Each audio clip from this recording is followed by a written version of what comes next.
Sumire Hanumat बलबीरा। जय जय जय हनुमान गोसाई, जय जय जय हनुमान गोसाई।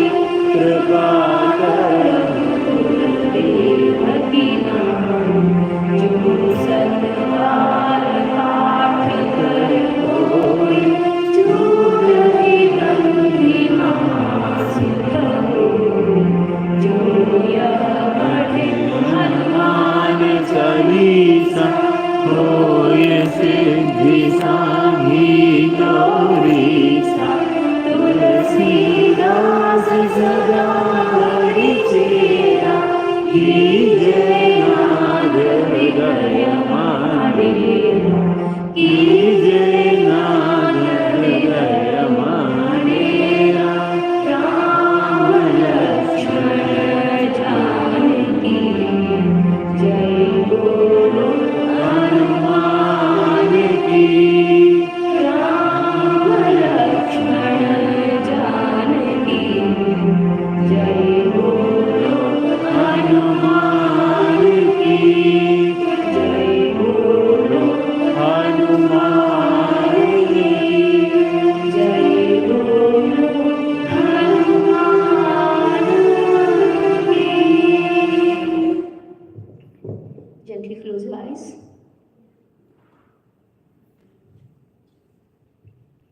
Feel the vibration of chanting. Observe your breath. Inhale deeply. Exhale completely. Relax your whole body. Relax your mind. Inhale all the positivity. Exhale all the negativities.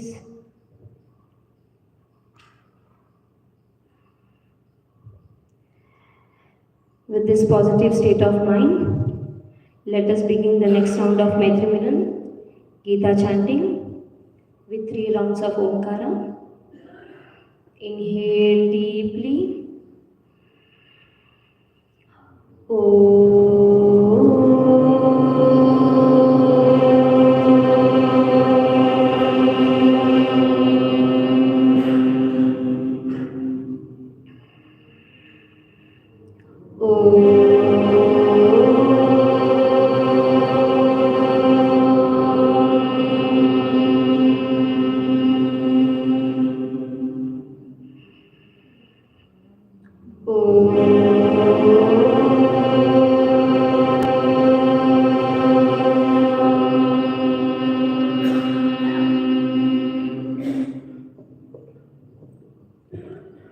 Gently open your eyes.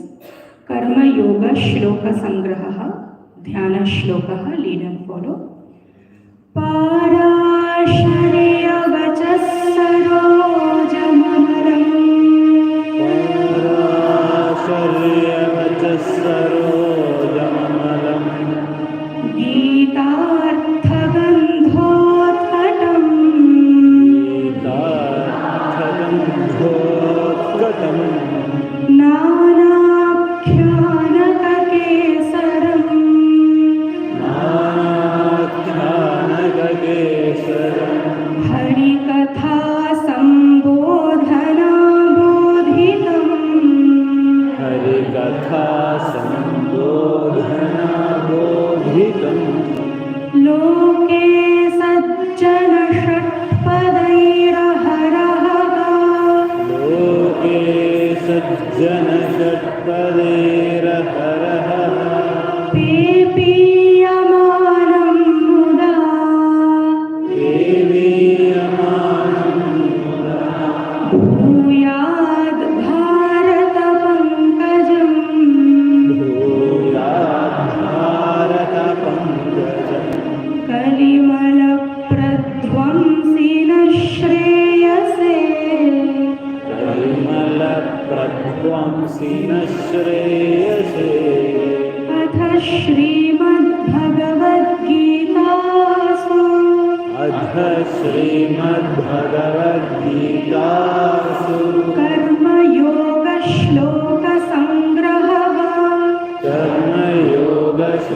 कर्मयोगश्लोकसङ्ग्रहः Arjun उवाच अर्जुन उवाच ज्यायसि चेत् कर्मणस्ते ध्यायसि चेत् कर्मणस्ते मता बुद्धिर्जनार्दन मता बुद्धिर्जनार्दन तत्किं कर्मणि घोरे माम् किं कर्मणि घोरे मां नियोजयसि केशव नियोजयसि केशव श्रीभगवानुवाच श्रीभगवानुवाच न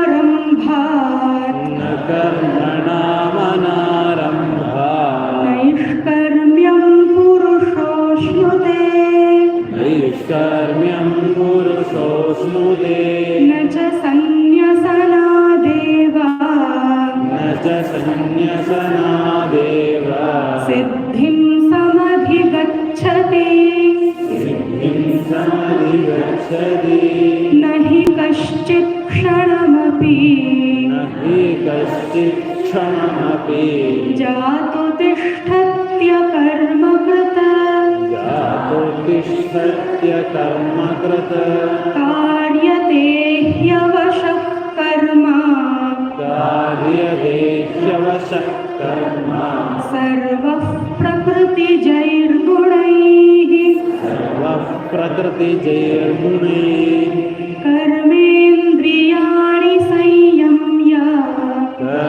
कर्मेन्द्रियाणि संयम्य य आस्ते मनसा स्मरन् यास्ते मनसा स्मरन् इन्द्रियार्थान् विमूढात्मा इन्द्रियार्थान् विमूढात्मा मिथ्याचारः स उच्यते मिथ्याचारस्य उच्यते यस्त्विन्द्रियाणि मनसा यस्त्विन्द्रियाणि मनसा नियम्यारभतेऽर्जुन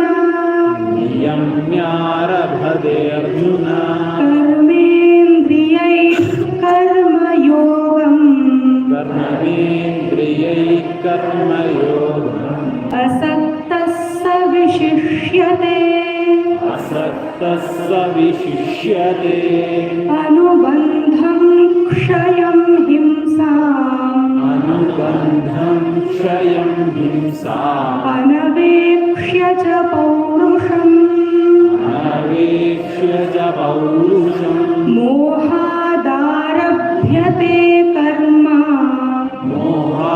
मोहादारभ्यते कर्म यत्तत्तामसमुच्यते यत्तत्तामसमुच्यते यत्तु कामेप्सुना कर्म यत्तु कामेप्सुना कर्म साहङ्कारेण वा पुनः साहङ्कारेण वा पुनः क्रियते बहुलायासम् क्रियते बहुलायासम् तद्राजसमुदाहृतम् तद्राजसमुदाहृतम् नियतं सङ्गरहितम् नियतं सङ्गरहितम् अरागद्वेषतः कृतम् अरागद्वेषतः कृतम् अफलप्रेप्सुना कर्म अफलप्रेप्सुना कर्म यत्तत्सात्विकमुच्यते यत्तत्सात्विकमुच्यते कर्मण्येवाधिकारस्ते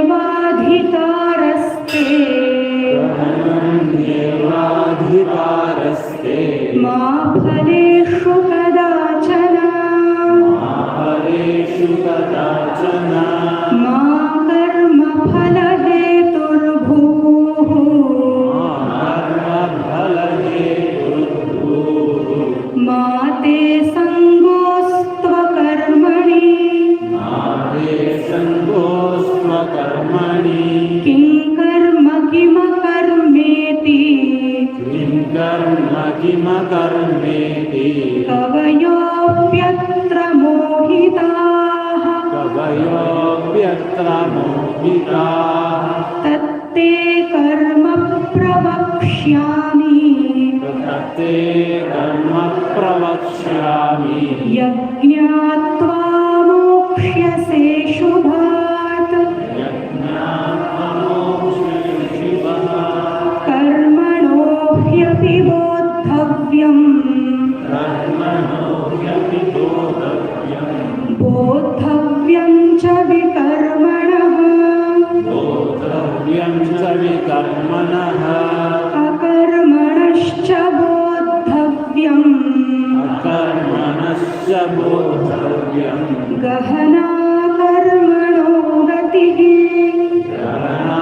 कर्मणो गतिः योगस्थः कुरु कर्माणि योगस्थः कुरु कर्माणि सङ्गं त्यक्त्वा धनञ्जय सङ्गं त्यक्त्वा धनञ्जय सिद्ध्यसिद्ध्योः समो भूत्वा सिद्ध्यसिद्ध्योः समो भूत्वा समत्वं योग उच्यते समत्वं योग उच्यते बुद्धियुक्तो जहातीह बुद्धियुक्तो जहातीह उभे सुकृतदुष्कृते उभे सुकृतदुष्कृते तस्माद्योगाय युज्यस्व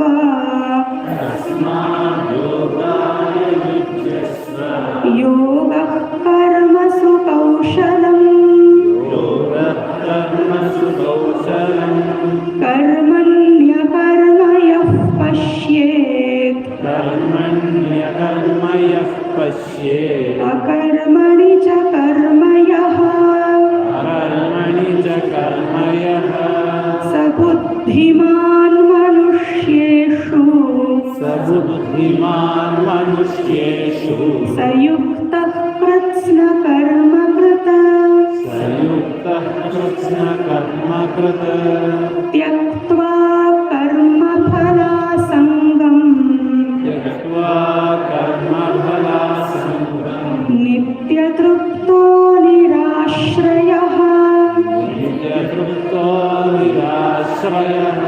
कर्मण्यभिप्रवृत्तोऽपि कर्मण्यभिप्रवृत्तोऽपि नैव किञ्चित् करोति सः नैव किञ्चित् करोति सः तस्मादसक्तः सततम् तस्मादसक्तः सततं कार्यं कर्म समाचर कार्यं कर्म समाचर असक्तो ह्याचरन् कर्म असक्तो ह्याचरन् कर्म परमाप्नोति पूरुषः परमाप्नोति पुरुषः कर्मजं बुद्धियुक्ता हि कर्मजं बुद्धियुक्ता हि फलं त्यक्त्वा मनीषिणः फलं त्यक्त्वा मनीषिणः जन्मबन्धविनिर्मुक्ताः जन्मबन्धविनिर्मुक्ताः पदं गच्छन्त्यनामयम् गच्छन्त्यनामयम् आपूर्यमाणमचलप्रतिष्ठम् आपूर्यमाणमचलप्रतिष्ठम् समुद्रमापः प्रविशन्ति यद्वत् समुद्रमापः प्रविशन्ति यद्वत् तद्वत् कामायं प्रविशन्ति सर्वे सर्वकामायं प्रविशन्ति सर्वे स शान्तिमाप्नोति न कामकामी स शान्तिमाप्नोति न कामकामी ॐ तत्सदिति ॐ तत्सदिति श्रीमद्भगवद्गीतासु श्रीमद्भगवद्गीतासु उपनिषत्सु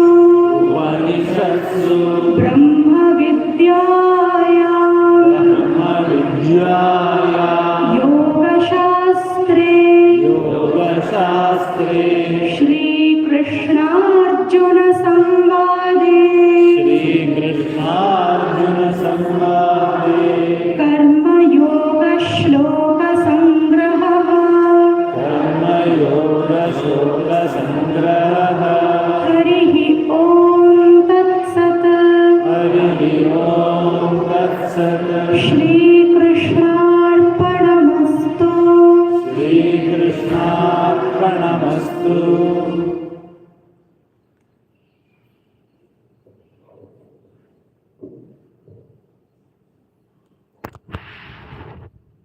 Namaste everyone, Suprabhatam. Yesterday we have seen Karma Yoga in details. So Karma Yoga, Upasana Yoga and Jnana Yoga. These three spiritual sadhanas are there which are to be soaked in bhakti and performed. This is the schematic of the entire sadhana. So Karma Yoga plus Upasana Yoga, they give us fitness for self-knowledge. Karma Yoga by purification of mind, removing, diluting the raga dvesha. Upasana Yoga helps by making the mind subtle and also removing the distractions of the mind. So these two ways, they make us prepared for knowledge. And then self-knowledge gives moksha. Today we'll see about Upasana Yoga. Upasana Yoga is conditioning of our personality. Personality means our physical personality, verbal personality and mental personality. In Kathopanishad, our body-mind personality are compared with a vehicle. A vehicle must be in a fit condition to reach the destination successfully. It can be material growth and spiritual growth, both. Generally, Upasana Yoga is directly dealing with the mind. It is the mental conditioning program. But since mind is subtle, difficult to deal with, so we start with the physical, the gross level, and then go to little subtler, the verbal level, and then the mental level. Physical personality, how you can make it fit, that all of you know by now. So doing asanas, pranayamas, other required practices that are needed. Preserving the health is least expensive and least time consuming compared to recovery of the health. That is the law of physical health has to be remembered. Now we come to the verbal discipline. In chapter 17 of Bhagavad Gita, 15th shloka, Bhagavan has talked about this verbal discipline. It is not only for our spiritual growth, but if we practice these points told in the shloka, at our day-to-day life, the people with whom we interact, we can maintain a very peaceful and harmonious, productive relationships with them. So these has to be practiced even in day-to-day life. Please listen to them very carefully and try to start practicing them from today itself. It says that before we speak something, first the words will be there in the mind. From there it will be expressed to the speech. So in between, there should be 4 filters. Your words should cross through in the mind and then only it should be expressed verbally. So what are the filters? First filter is called Anudvega Karam. Your speech should not cause stress to someone's mind. Any type of blaming, argument, criticism, using abusive words, they come under Udvega Karam, stress-causing statements. They have to be avoided. And the easiest way to find out what are the words not to be used and what are the words to be used. You find out if somebody tells you something, how you feel about that. If you feel good, you say that. If you do not feel good about that, don't use that. Suppose somebody comes and tells you, you are wrong in front of all the people. Even if you are wrong, you will not feel good about that being told in the public. So you also do not do the same thing to others. Now there is a tricky situation. Sometimes you have to correct someone who is younger to you. You have to make some corrections for the person's good only. So when you try to correct the person, you have to say something which the person may not like. So that can cause some stress. So So in those situations, how you have to deal? Anudvegakaram also you have to maintain. You have to correct the person's behavior also. For that, we take the example of a doctor. Suppose doctor has to perform surgery to a patient. So a particular part of the body has to be slightly cut. So he will use the knife. But will he come and use the knife directly? No, na? So what will he give? Anesthesia will be given. What is the purpose of anesthesia? Either the pain will be completely neutralized or it will be reduced to maximum extent. So similarly, we have to use verbal anesthesia. How verbal anesthesia can be given? When you start talking to the person, first you praise the person. Talk about something which the person will like to hear. In between, you tell the bitter truth, what you intended to talk about. But briefly, do not drag the topic. Again, end with something which the person would love to listen to. So make a verbal sandwich and present to the person. If you talk in this manner, the other person also will have open-mindedness, receptiveness to make the changes you are suggesting. So that is Anudvega Karam. Second filter, Satyam. Satyam generally we translate as truthfulness. Satyam eva jayate. We have to add one more Satyam. Satyam eva Satyam jayate means one who practices Satyam in the day-to-day transactional life only can reach, understand the God, understand the higher nature of God and individual both. So whenever we tell a lie, we are actually creating distance between myself and God, the higher truth. So, lying should become like a mental allergy. Whenever you lie, that should cause some rashes in the mind. There should be so much sensitivity developed. So that when you lie, the benefit that you get by lying will become so insignificant that you will slowly drop lying. Now, one more thing is there. When we translate the word Satyam, generally we say truthfulness. But a better way of translating Satyam is avoiding speaking untruth. Now they look similar, but there is a subtle difference. What is the difference? See, there are situations where you need not speak that will cause harm to the person. At the name of Satyam, we cannot be harsh with the other person. Sometimes people do that. They will be rude to the other person, harsh to the other person and say, I am a straightforward person, what can be done? That is not the essence of Satyam. Suppose one of your friends have developed stage 1 cancer, which can be easily treated. Now doctor says, see, your friend is a person with anxiety-prone personality. If you tell him that he has stage 1 cancer, he will start panicking.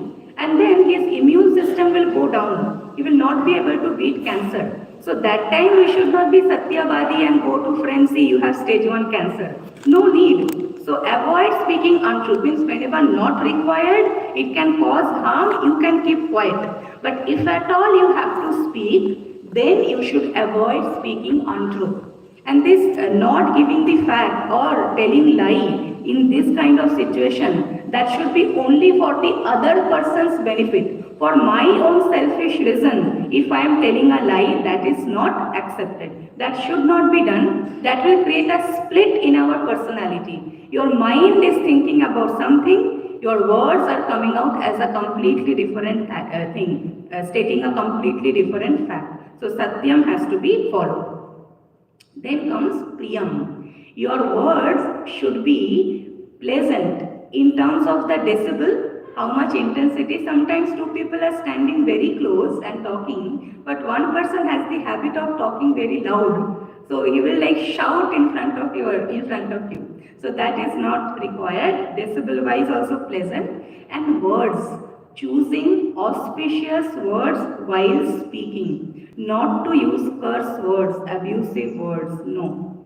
The last filter is called hitam. Your speech should be beneficial to the other person, not because of simply gossiping, I am talking, no. Your speech should be beneficial to the other person. And one more thing, the person with whom you are talking to, that person should be interested to listen to. If the person is not willing to listen to, but still you are talking to the person, it is considered one of the worst form of verbal violence. So that has to be avoided. There are some exceptional situations like this classroom kind of situation. So it is my duty to talk even though I do not know whether you are really interested to listen to or not. But other than that, whenever you are talking, try to keep that in mind. How you can find out whether the other person is willing to listen to or not? So when you start talking, don't talk in a length of time. Talk for few minutes, 2-3 minutes, and give a small pause. If the person is immediately getting up, no, see I have to go now, then means conversation done. But if the person waits or asks question to you, that means the person is willing. So every few minutes give a small pause to see whether the other person is interested or not. So try to use these filters now on, even after exiting from the Maitri Milan. Now itself you try to apply that. Now we come to mental conditioning. 4 types of meditation techniques are talked about, each one dealing with a particular aspect of the mind. The first one is relaxation meditation. In today's modern stressful life, it is one of the compulsory things to be done every day without fail. So few minutes of the day you keep where you consciously relax. In DRT, all of you have learned deep relaxation technique. So there, in general, the body parts are relaxed, but specific target is relaxing the mind. So DRT can be one method to relax. Watching your breath, slowing down your breathing, that is another method. Chanting any mantras, prayers, that also can relax you. And the simple thing, just repeat the word Shantihi, Shantihi in the mind, and visualize the meaning of the word Shantihi in the mind. That itself will relax you instantly. So few minutes of the day, that has to be done. Recently I saw one video where one person, influencer, he talked about very nicely about this. He gave the formula as PBS. This PBS have to be done every few hours of your activity. What is PBS? P means pause. Don't just continue to do one thing after the other. After 1 or 2 hours, take a pause. Sit for a while. Then B. B means breathe. Slow down your breathing. Observe your breath. You can chant mantra, do small QRT, whatever is possible. Then S. S means shift. Shift your thinking. Whatever you are thinking, you take your thinking to the feeling of gratitude. Whatever in life, whatever you have and you are grateful about that, remember that. Remember that feeling of gratitude. So for few minutes, every few hours, it has to be done.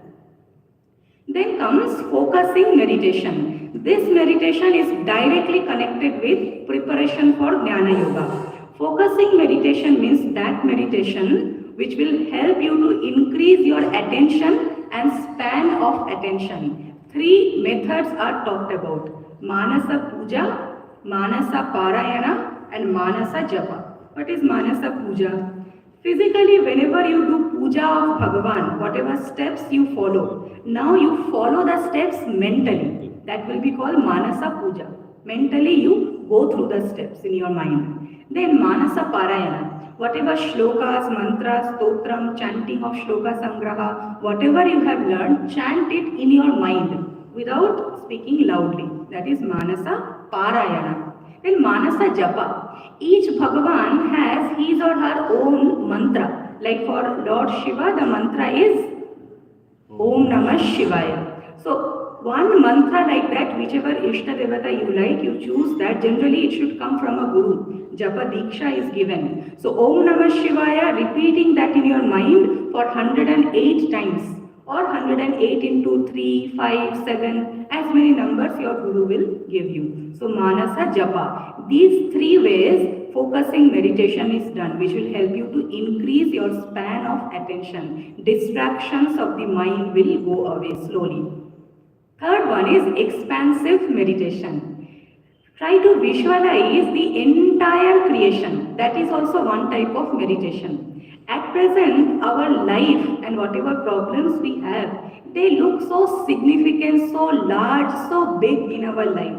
But when you visualize the entire creation, you see that we are just tiniest parts of the creation. Then all the problems which are appearing as large, they are actually not so big in life. So this meditation also is very useful to expand your mind. The fourth one is value meditation. The thoughts that pass through our mind are very important to shape our personality. But since the thoughts are very fast moving and they are not seen by others, they are subtle, we do not pay much attention to them. But remember this famous phrase, watch your thoughts, they become your words. Watch your words, they become your action. Watch your action, that will become your habit. Watch your habit, that will become your character. Watch your character, that will become your destiny. And it is also said, you know this also, as you think, so you become. In Upanishad also it is told, Yad bhavam tad bhavati. Whatever you think, that only your personality will reflect. Just as if you want to change the shape of a building, where you have to work at the level of brick. You have to change the shape and arrangements of the bricks. Similarly, your personality is like the building. If you want to transform your personality, the building block called thoughts, they have to be rearranged. There are some thoughts, positive thoughts, Daivi Sampad they are called, that will elevate you spiritually, mentally. And there are some negative thoughts, Kama, Krodha, Lobha, Moha, Mada, Matsarya, they will bring you down. So whatever positive thought, Daivi Sampad you have, that you have to nurture more. And if there are any negative traits, that you only have to consciously dilute in your mind. Because your mind, nobody can see.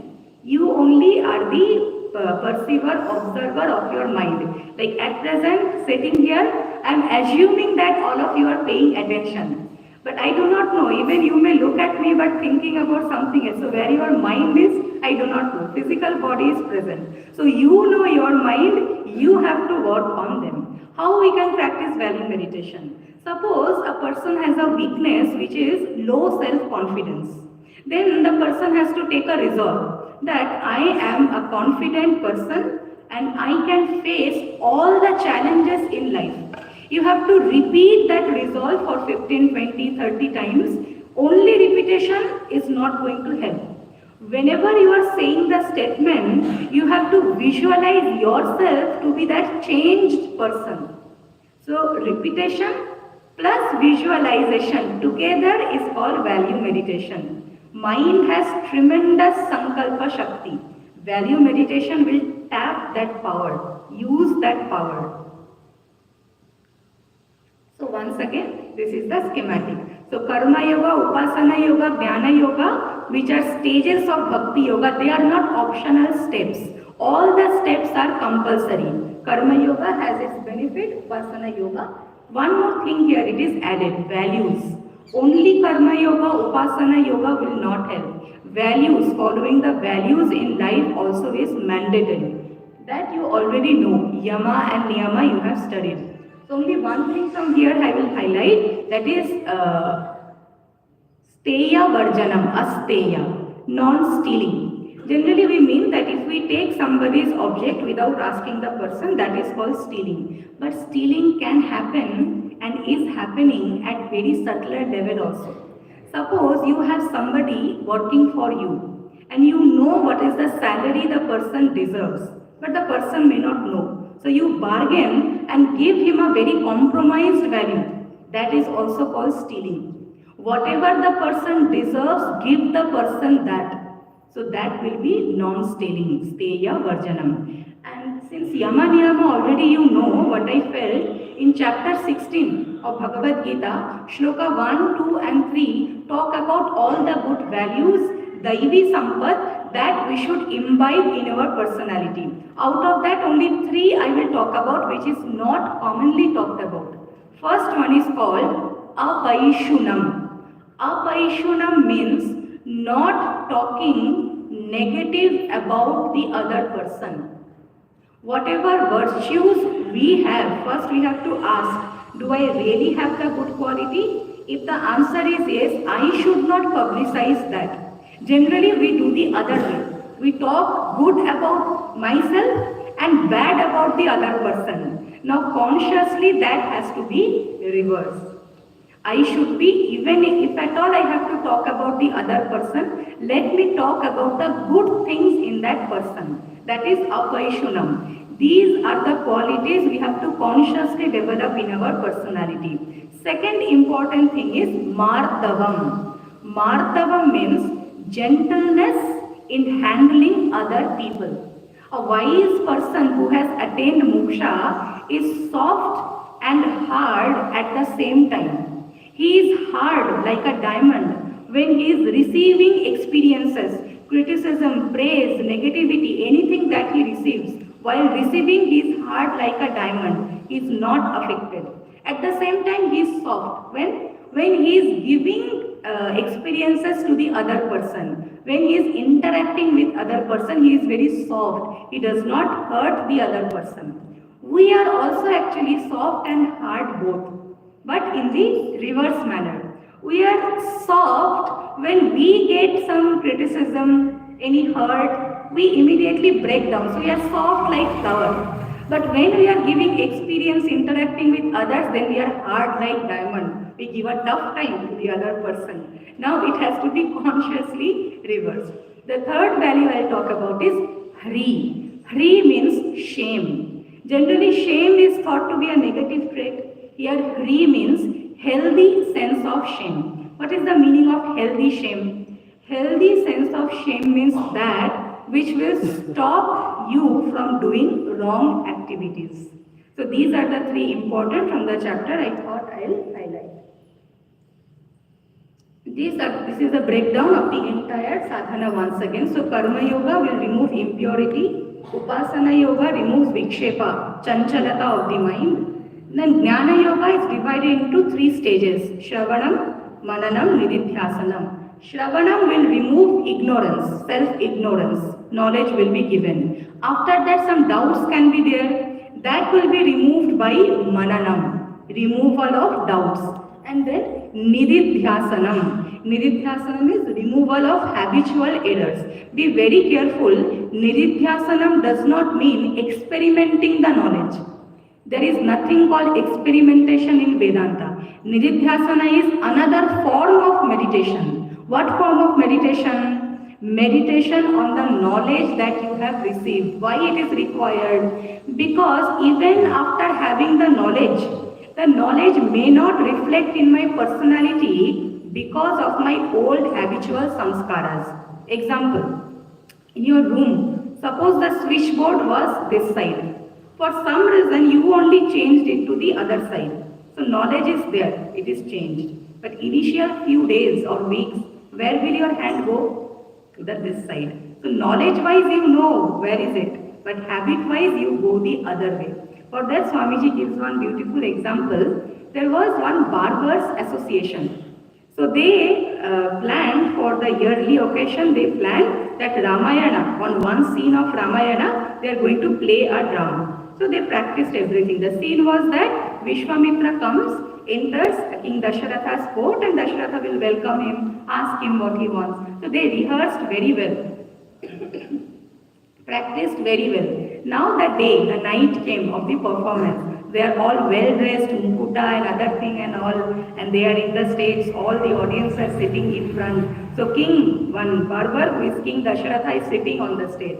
Another barber who is Vishwamitra, he enters the court. Now dialogue is that, Va Vishwamitra, Va re, please come. What do you want? What can I do for you? That is the dialogue. So now Vishwamitra enters.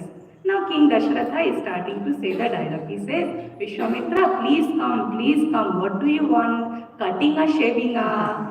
So that was his habit by seeing the beard of the Vishwamitra. That is the thing that came to his mind. because of his habit.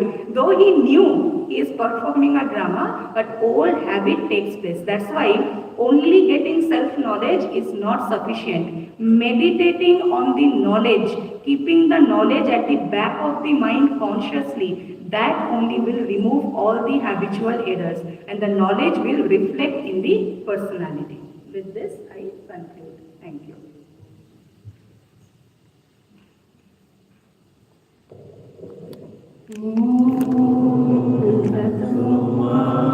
Sarvanaya